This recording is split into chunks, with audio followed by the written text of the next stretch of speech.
की रक्षा के लिए ये शहादत का सिलसिला अभी भी चल रहा है, लेकिन यह किसी भी समर्थ देश के लिए शोभनीय नहीं। पतंजलि योगपीठ में आज स्वतंत्रता दिवस पर गुरु बाबा रामदेव और आचार्य बालकृष्ण ने झंडारोहण करके समस्त देशवासियों को स्वतंत्रता दिवस की शुभकामनाएं दी। इस अवसर पर बाबा रामदेव ने मीडिया से बात करते हुए सरहदों पर हो रही शहादत को लेकर अपनी प्रतिक्रिया देते हुए कहा कि सरहदों पर शहादत का सिलसिला चल रहा है और ये किसी भी समर्थ देश के लिए शोभनीय नहीं है, हमें इसे रोकना होगा। सरहदों की रक्षा के लिए ये शहादत का सिलसिला अभी भी चल रहा है, लेकिन यह किसी भी समर्थ देश के लिए शोभनीय नहीं है।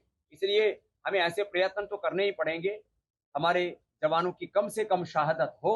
बाबा रामदेव ने बांग्लादेश में हो रहे हिंदुओं पर अत्याचार पर भी प्रतिक्रिया दी और कहा कि अगर हिंदुओं पर अत्याचार नहीं रुका तो यह भविष्य के लिए सही नहीं होगा।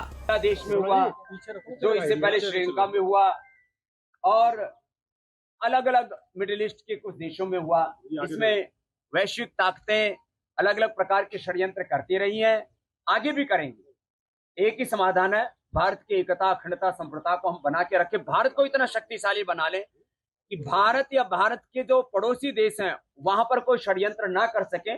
और जहां तक बांग्लादेश में हमारे जो अल्पसंख्यक हिंदू भाई हैं उनके ऊपर जो रोज उनकी हत्याएं हो रही हैं, उनके व्यवसायिक प्रतिष्ठानों पर, हमारे मंदिरों पर जो आक्रमण हो रहे हैं, उन आक्रमणों को वहां की सरकार तुरंत रोके, नहीं तो भारत इतना सक्षम है, भारत की सेनाएं इतनी सक्षम है, हम राजनीतिक दृष्टि से, कूटनैतिक दृष्टि से, सामाजिक और वैश्विक दृष्टि से आज इतने शक्तिशाली तो हैं कि हमारे निर्दोष हिंदुओं पर कोई अत्याचार नहीं कर सकता।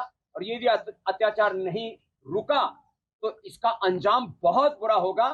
वहां की जो नफरत फैलाने वाली जो ताकतें हैं, जमायत इस्लामी से लेकर के और तमाम तरह की जो मजहबी उन्माद में डूबी हुई है, उनको सबक लेना चाहिए, नहीं तो उनका भी समूल नाश हो। साथ ही बाबा रामदेव ने जाति जनगणना पर कहा कि सड़क से लेकर संसद तक जाति और मजहबी उन्माद पैदा करना गलत है, देश को इनसे बचना है। हरिद्वार से मुदित अग्रवाल की रिपोर्ट।